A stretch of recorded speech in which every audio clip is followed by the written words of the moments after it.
चार लाइन भूमिका में संकेत करते हैं क्या?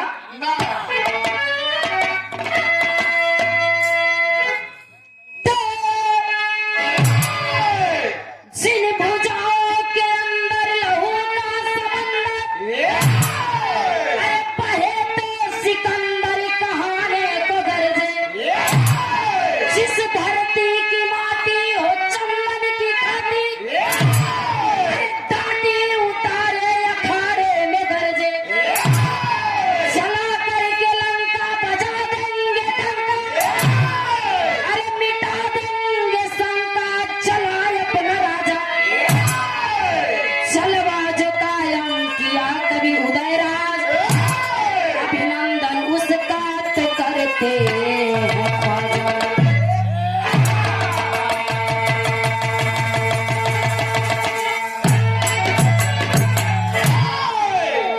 जिन भुजाओं के अंदर लहू का समंदर बहे तो सिकंदर कहाने को गरजे, जिस धरती की माटी हो चंदन की खाटी, दाटी उतारो अखाड़े में गरजे, चलवा जो कायम किया कभी उदयराज, अभिनंदन उसका तो करते हैं ख्वाजा। हमके विश्वास बा, आसान पूर्ण विश्वास बा, आप लोगन के विरहा समझ में आए। आप लोग बस ऐसे शांति का दान दे, परिचय दिए शांति का, विरहा समझ में आई, लेकिन अगर हम मेहनत करके सुनावत है, आप लोग ध्यान से सुन लिया। विरहा में एक लाइन कव्वाली के टुकड़ा है, कैसे?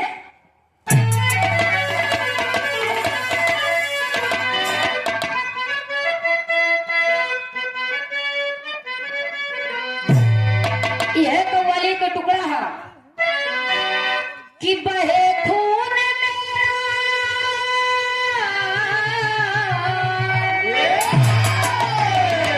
अरे बहे खून मेरा वतन के लिए, बहे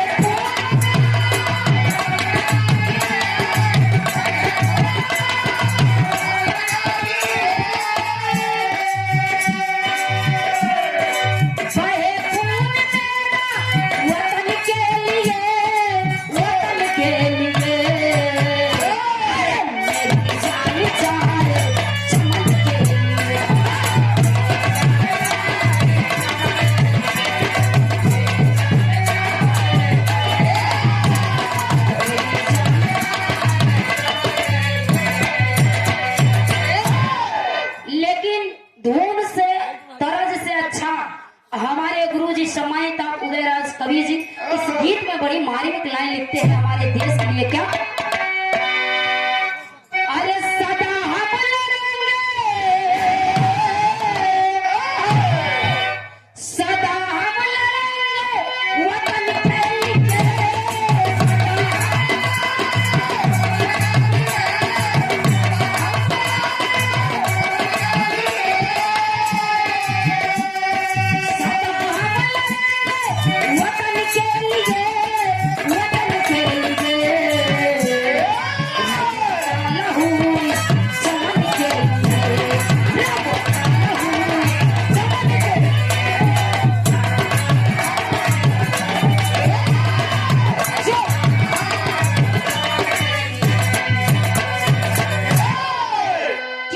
हम लड़ेंगे वतन के लिए, रगों का लहू इस चमन के लिए।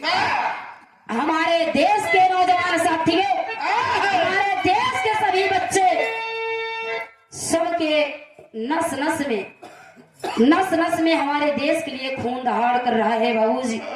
हमारे देश के खातिर हमारे नौजवान साथियों, हमारे देश के जितने भी लोग हैं, हमारे देश को बचाने के लिए कुछ भी कर सकते हैं। बिरहा यहीं से शुरुआती बात जौहरी के भाव लगा था, कैसे?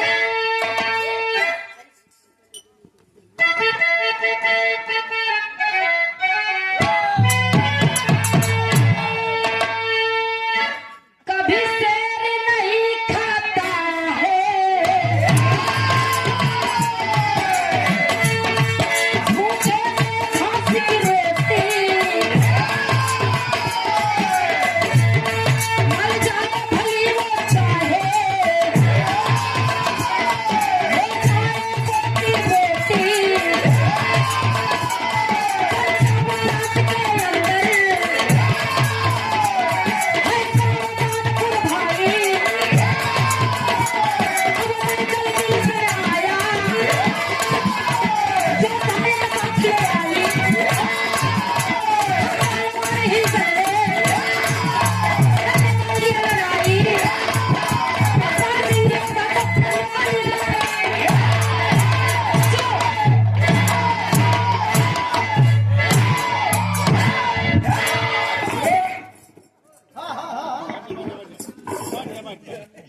में।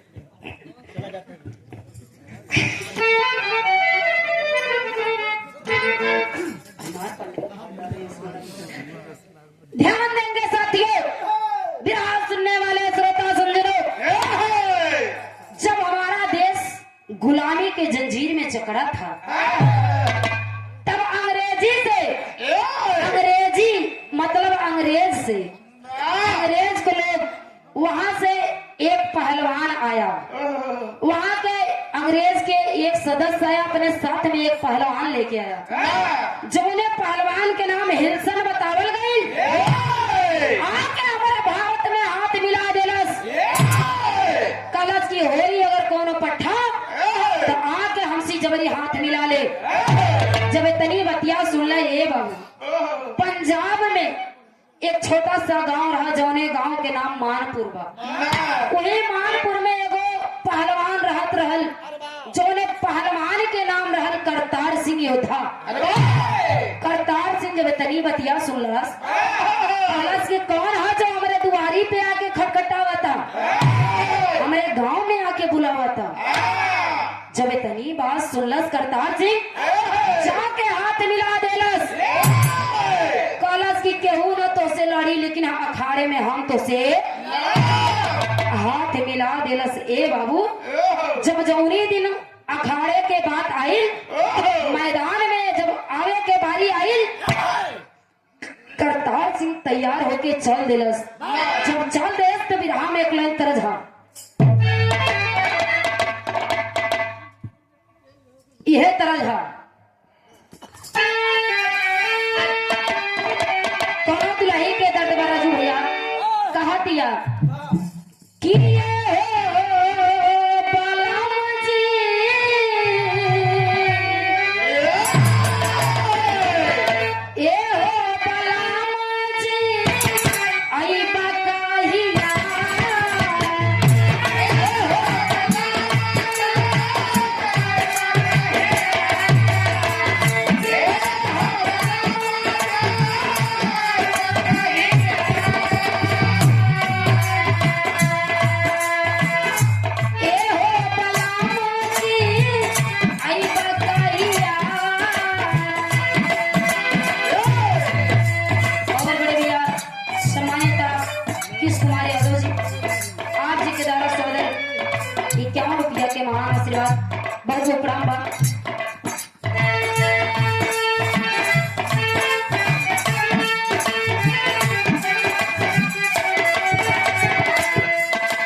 जब पाटकी धरतिया पची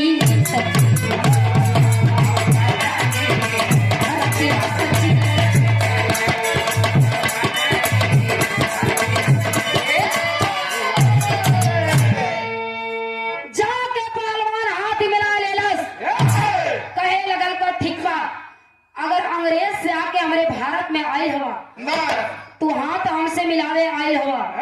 यहाँ के लोग केहू ना हमियाता, केहू ना हमियात रहे कि हम ऐसे पहलवान से लड़ ले। लेकिन गांव वाले कहलन की करतार ये करतार तेरे दरवाजा पे आके हाथ मिलावे के कहा था तो के धिक्कार हो जाए तेरे जिंदगी पे।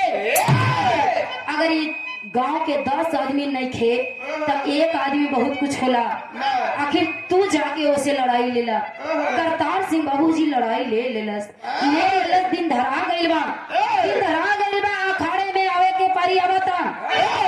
जब आवे के पारी आवता करतार सिंह तैयारी करता, फिर हम की तरफ बदल ली।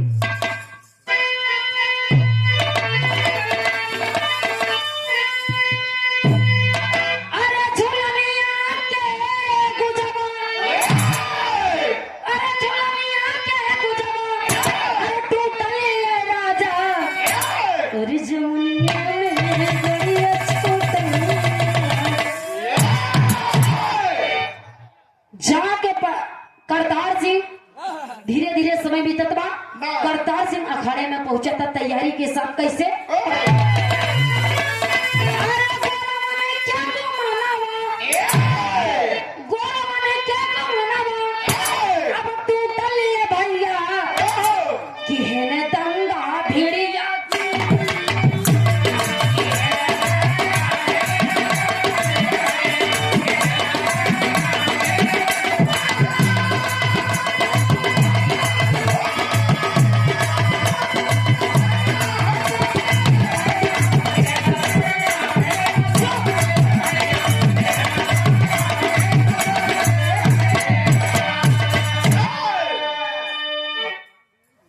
हमारे गार्जियन जी सम्मानित बड़े भैया ठेकेदार और राजू भैया जी, आज जी के द्वारा स्वागत 101 रुपया के महान आशीर्वाद गोड़ छू के पोलगी बा आशीर्वाद की चाह रही।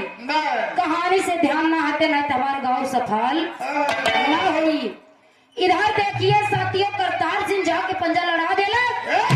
तैयारी के साथ जब मैदान में गई वहाँ पे जंग होता, जंग लगाता। वहाँ पे करतार सिंह अपने देश की रक्षा करे बरे, अपने देश के पानी ना जाते हुए अपने जीव जहान से जुटल बा करतार सिंह। वहाँ इतना करतार सिंह जब वो अंग्रेजी पहलवान हिल्सन को जब उस मैदान के अंदर पटक दिया, आखिरकार करतार सिंह ने हमारे देश भूमि के लिए हमारे भारत का पहलवान हिल्सन पहलवान को पटक दिया। साथियों, पटक के लगा मारने, चाटा पे चाटा लगा मारने। जब मारने लगा साथियों, करतार सिंह बेचारा जब एकदम मारत बेहास हुई है, एकदम परेशान हो गया। तब अंग्रेजी लोग दिमाग करे, अंग्रेज के जो पापी थे, अंग्रेज वालों ने दिमाग लगा के वहाँ पे शासन बुला दिए। बाबू साहब, जब अंग्रेजी शासन वहाँ आई, अंग्रेज के रहने वाले शासन जब वहाँ पे आइले, देखत हुए करतार सिंह पटकले बाबू के, जब पटक के देखत हुए तो वहाँ पे लड़ाई चला दिले, लाठी चलवा दिए। जब अंग्रेजों ने लाठी चलवा दिए बाबूजी, मारते मारते वहाँ पे 2 4 6 लाठी करतार सिंह के सिर पे लग गई। जब करतार सिंह के सिर पे लग गई, जब करतार सिंह गिरा धरती पे, एकदम बोलने से बेतहस हो गया। साथियों, करतार सिंह जब बेतहस हो गया, अंग्रेजों ने इसको ऊपर फिर से लाठी मार पड़ाने लगे। जब लाठी मार पड़ाने लगे, तब करतार सिंह के 2 लड़का रहे, लड़का दोनों आए रहे देखे करतार सिंह की लड़ाई देखत हुए, दूरिया से देखत हुए मैदान में लड़ाई होता। वहां से जब देखत हुए तो करतार सिंह भुइया पे गिर के, अरे धरतिया पे गिर के पानी की आवाज लगा रहे हैं। बाबू कैसे लगा रहे हैं?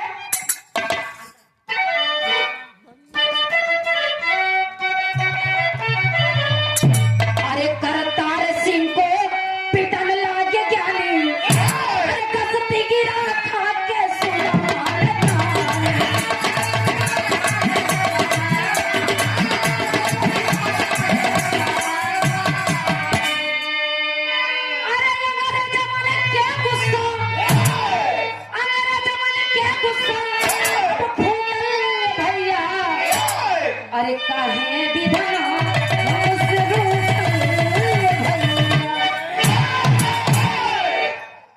करतार सिंह धरती पे गिर के पानी पानी जब मांगा था, अंग्रेजों के लोग, अंग्रेजों जो वहां पे आए थे पुलिस प्रशासन के साथ में, अंग्रेजों वहां पे अंग्रेजी शासन लगाए थे बाबूजी। वहां के लोग करतार सिंह जब पानी पानी मांगा था, ओके पानी बिना ओके जीव जात रहल ए पंचो।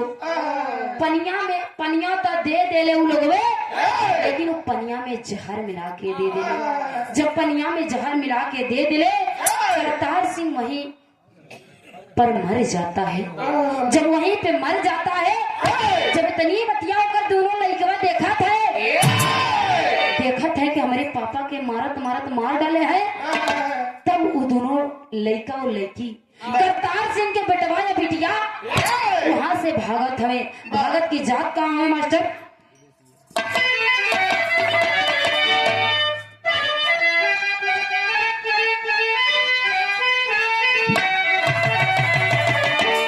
अरे सीमा दिलावर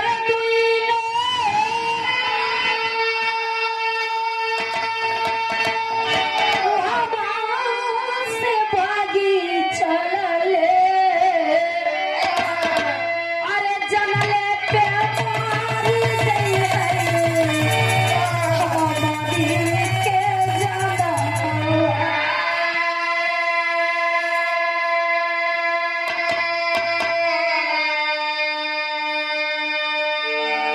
लाहौर में बसी गई,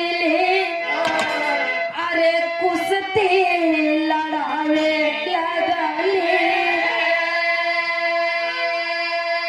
अरे बिरना के बने नाइक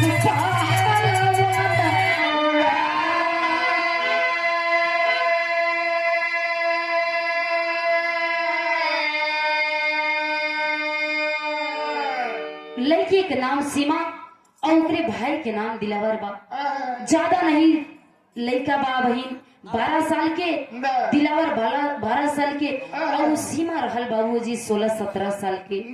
दोनों के एज कम बा। और लड़ाई देख के सीमा अपने भाई के लेके वहां से जाके लाहौर में बस गई, जबकि पाकिस्तान से जुटा है साथियों। तब पाकिस्तान और इंडिया में बंटवारा नहीं था। मिलता है हमारे कहानी के अंदर की बंटवारा नहीं था। जाके लाहौर में अपने भैया के लेके बस गई और वहां अपने भैया के लगली कुश्ती लड़ावे। धीरे धीरे लड़का सयान होगा था। वह सीमा के दिल में अपने बाबू के प्रति प्यार है और उनकी आंखों से ये नजारा नहीं दूर हो रहा है जो उनके पिता करतार सिंह को भीड़ में मारा गया था। अरे बाबूजी, जाके सीमा अपने भाई के लेके लाहौर में बस गई। वहां पे पढ़ावे, लड़ाई लालावे लगली, सिखावे लगली लड़ाई।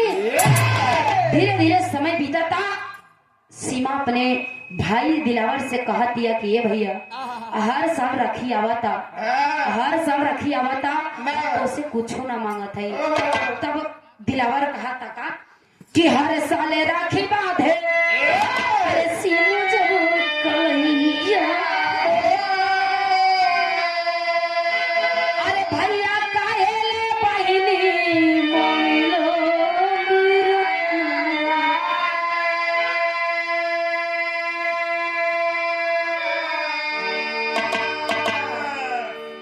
दिलावर कह रहा है कि ये बहन, इतने दिन हो गया तुझको मेरे कलाई में राखी बांधते हुई, तू कहती तो है लेकिन मांगती नहीं है। आज अपने मुख से कुछ मांग ले बहन। जब इतनी बतिया सीमा सुना था, ए बाबूजी खोल जाता है। कहा था कि ये भैया जब वक्त आई तब हम तो से अपने राखी के बधाई मांगा। आगे हो तक मास्टर भी रहा में तरह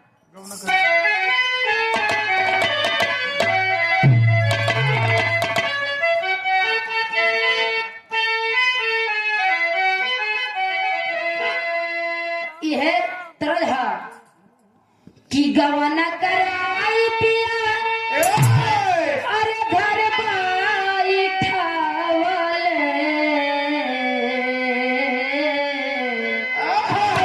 लेकिन तर्ज से बढ़िया कवि जी फर्ज में लिखते हैं क्या, धीरे धीरे बहन सयान होत बा, दिलावर लड़ाई पे लगत बा बाबूजी, धीरे धीरे पहलवानी सिखाता दिलावर, और धीरे धीरे बहन जब सयान भइल, बहन के शादी फाना था। कैसे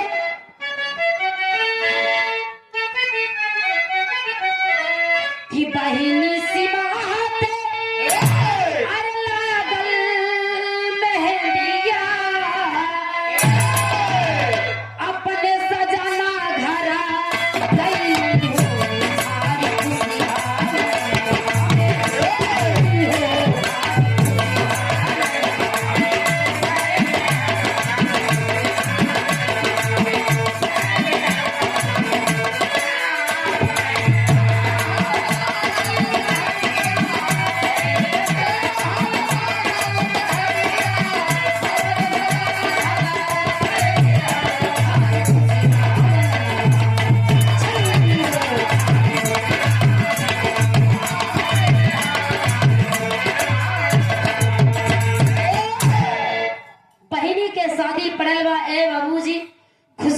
से बहनी अपने घर गईली, करतार कसऊ में का के गरीब रहल, अपने बहन के शादी का के धीरे धीरे अपने बहन के अपने ससुराल पे ठा देलस। जब वहाँ बहन गई तो हो तक कुछ दिन बाद एक भइले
लड़का जन्म लेता। जब इधर दिलावर धीरे धीरे सयान हो गई, जब सयान हो गई तो सीमा फोन लगा के कहलस कि भैया सब कुछ कुशल मंगल बा, लेकिन तू अपन कुश्ती के सिखब, पहलवानी के सिखब ना छोड़ी।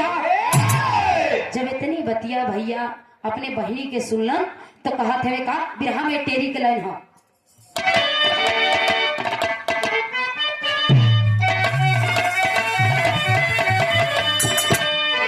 अरे बहिनी आस के तन लागल अगिया, अरे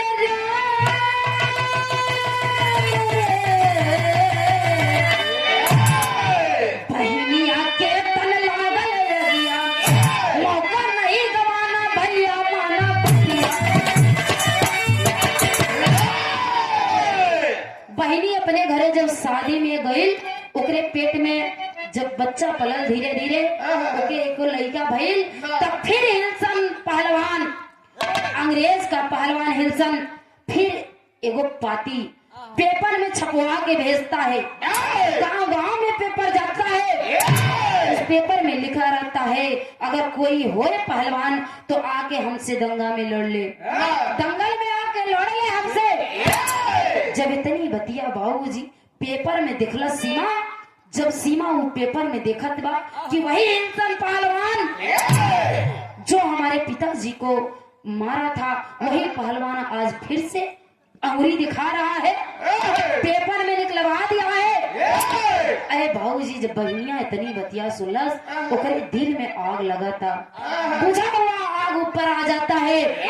यही पापी जो हमारे पिताजी को हम लोगों से दूर कर दिया। अरे साथियों, जब इतनी बतिया सुनलक तब बहनियां अपने भैया के लगे फोन लगा के कहा था, क्या कहे?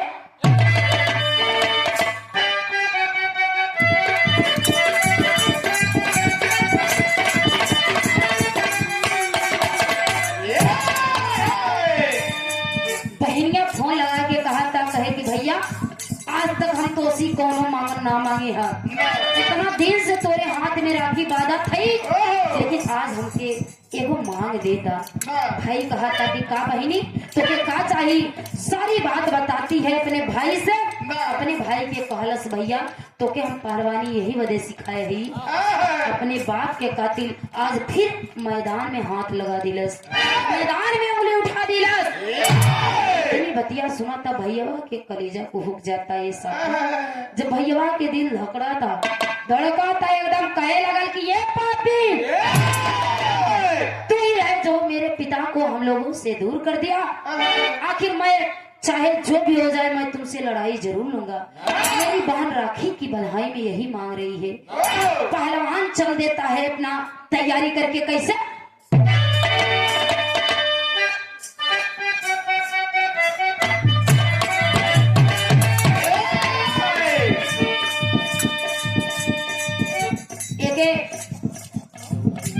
गुरुजी गावत रहन, हैदर अली गुरुजी गावत रहन। गवैया तो बहुत गाय के एकदम बेकार कई दिन गावत गावत, लेकिन उनके जैसे के हुआ गाय पाए। कहे हाँ सम्राट, ए बारियों मारे तो मारे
वहाँ के जितना लोग जुटल हवे एगो चाल करत हवे का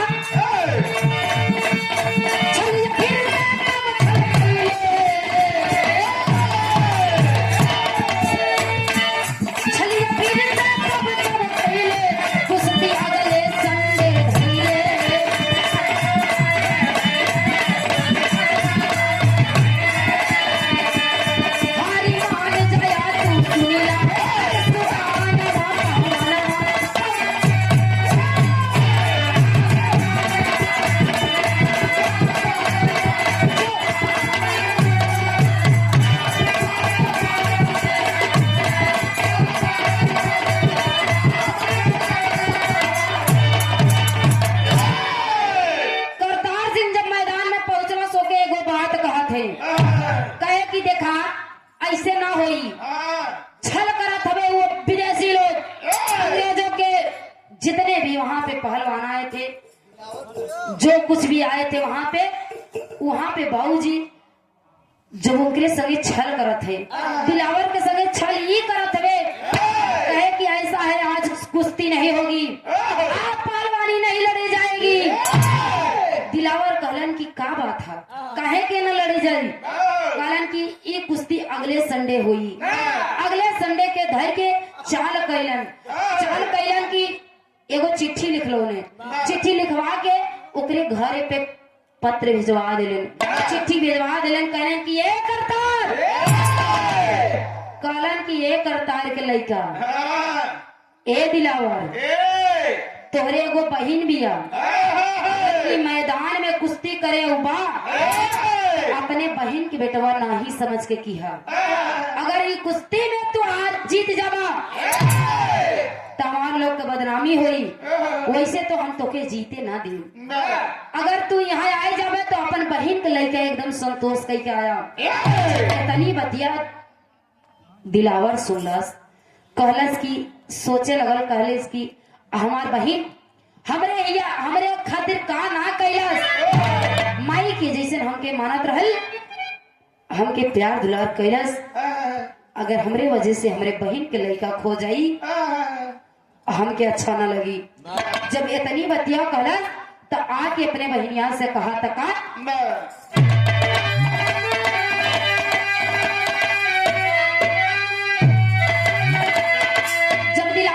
दिलावर इतनी बात कहलत तो सीमा कहलस की ए भैया नहीं झुकना है उस पापी के सामने, हम अपने बच्चे को संतोष कर लेंगे लेकिन उस पापी के सामने तुमको झुकने नहीं देंगे। जब इतनी बतिया भैया सुनला से चला था। अगले संडे आ गई, धीरे धीरे संडे में जब संडे आ गई तब फिर से लंगोटा कस के दिलावर चला था वो मैदान में। कहा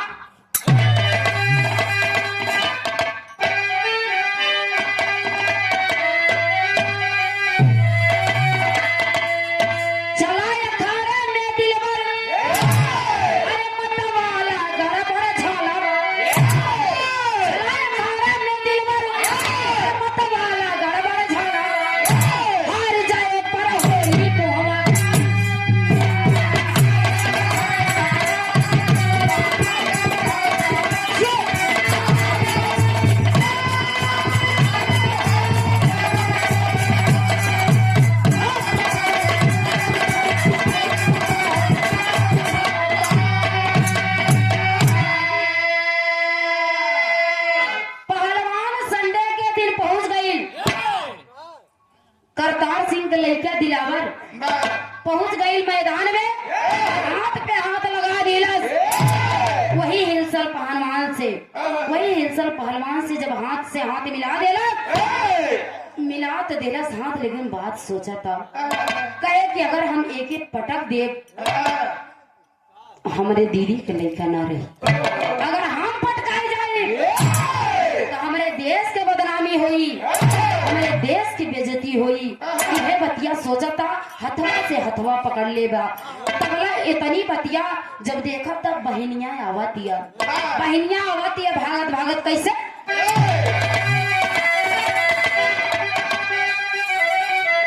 अरे तबले भीड़ को चीरत पहुंची अखाड़े कई बहनिया,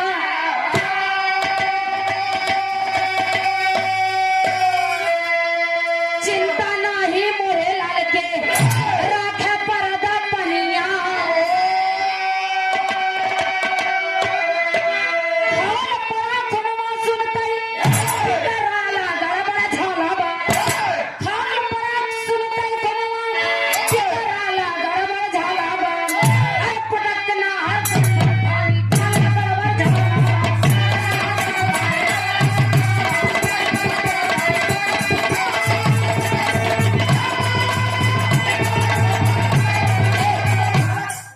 बहन जब आ गई अखाड़े में, जब बहन के देखत बा तब दिलावर कहा था कहे कि अब तो हमार बहन आ गई। जाके बहन ने अपने भैया के सामने कहा था कि ये मेरा भैया, आज तक मैंने तुझसे कुछ नहीं मांगी थी राखी की बधाई में, आज मैंने तुझसे राखी की बधाई में यही मांगूंगी, इस पापी को मेरे नजर से दूर कर दो। मेरे बेटे की चिंता ना करते हुए इस पहलवान को तुम पटक दो। जब इतनी बतिया सुनना से भैया मौका पाई गई दिलावर, जब अपने बहन के हाथ पूरा पा गई तो तुरंत हिलसन के पटक के मुंह में हाथ डाल के उनका गड़फड़ा फाड़ दिया। जब गड़फड़ा फाड़ दिया तब वही जे ताली बजे लगल, ए बाबू जब ताली बजे लगल तब बहनिया कहतिया का कहे आल्हा के भावा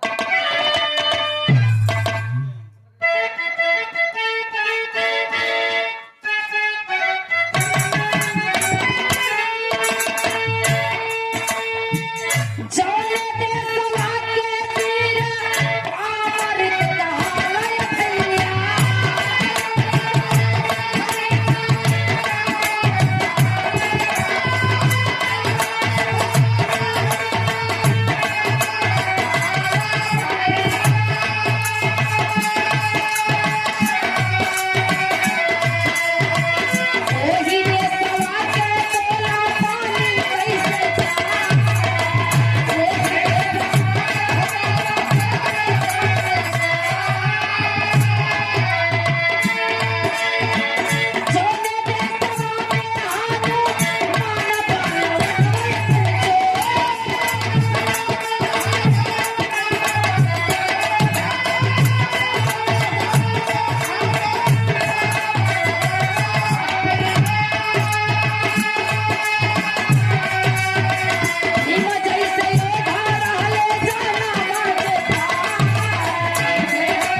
नीर अमृत कहाला, वही देशवा के आज पानी कैसे जाए। है कि भारत में हमारे इस भूमि पर बड़े बड़े वीर, बड़े बड़े पहलवान जन्म लिए हैं। जौने देश में अखाड़े के सबसे माना जाना पहलवान बजरंग बली जन्म ले ले हैं। देश के पानी कैसे जाई। कई मुहाने में हाथ डाली, फाड़ले चपल।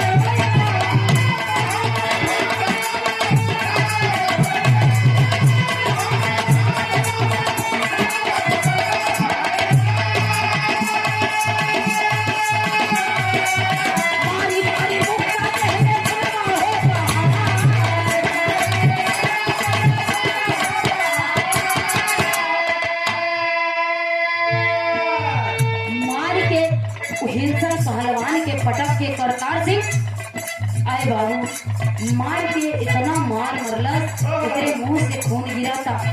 जब मुंह से खून गिरा था अंग्रेज पापी ना देख पौले, उ दोनों के साथे करत का हवे।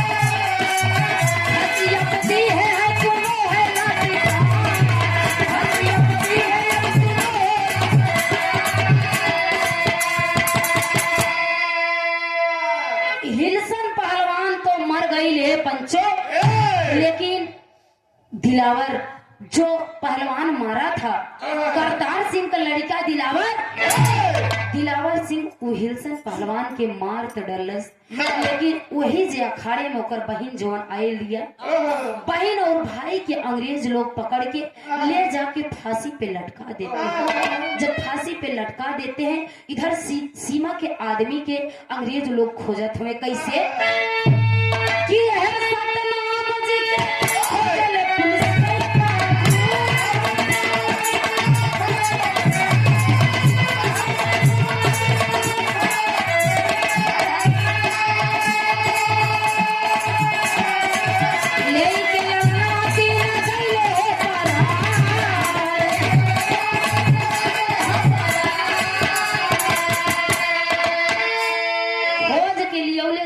के सतनाम जी उनके भी साथ में ले जाके तीनों लोगों का फांसी कर देते हैं। बचन सीमा के एक छोट से लड़का के खोजत हुए लड़का वही नादान भाई पंचो, लड़का क्रांतिकारियों के साथ में अकेले में ऐसे भटक रहा है, क्रांतिकारियों के साथ में खड़ा है।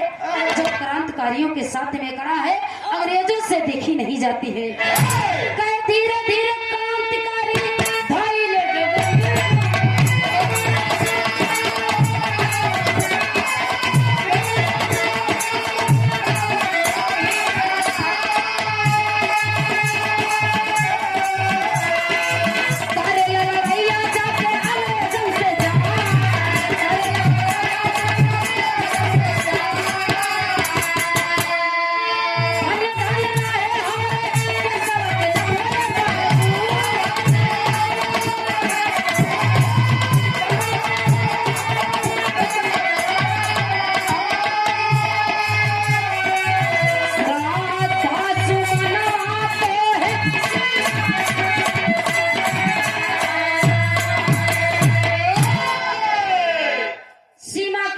के भी पकड़लन, देखलन कि क्रांतिकारी के साथे रहा था, उहू के भी पकड़ के ले जाके वो फांसी पे लटका दिलन। ए बाबू हमार कहानी के यहीं से समाप्ति बा। कि हमारे भारत देश में, हमारे इस देश में अब आज भी ऐसी महिलाएं, माताएं, बहनें हैं जो कि अपने लाल की इच्छा ना करते हुए अपने देश की इच्छा करती हैं। वैसे कई लाल को बेहाल कर देंगी, अपने देश के लिए कभी हार नहीं मानेंगी। आप लोग समझदार हैं, देख लीजिए रेखा भी एक बहन थी और ये सीमा भी एक बहन है और ज्योतिबा फूले भी एक बहन है। हमारे देश में से बहुत सी नारियां हैं जो लाल की इच्छा ना करते हुए अपने देश की इच्छा करती हैं। साथियों बिरहा धीरे धीरे एकदम कहानी के समाप्ति में खड़ी के भाव लगा था।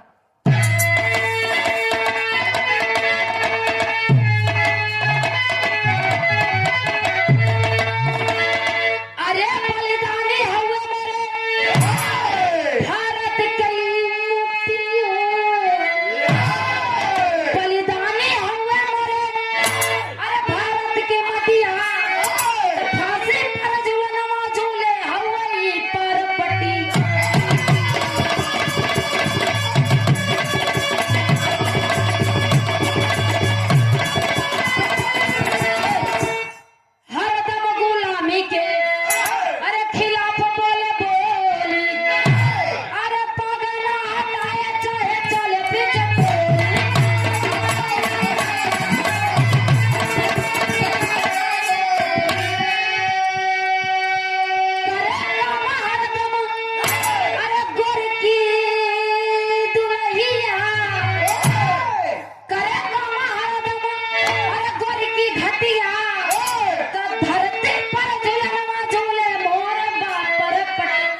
के लिए, हमारे इस मातृभूमि के लिए कई से नारियां, कई से पुरुष, सब लोग इस देश के लिए कुर्बान हो जाते हैं अपने लाल की छना रखते हुए। बिहार के समाप्ति बाद अगली पार्टी की नंबर बाद छाप में कहेगी बाका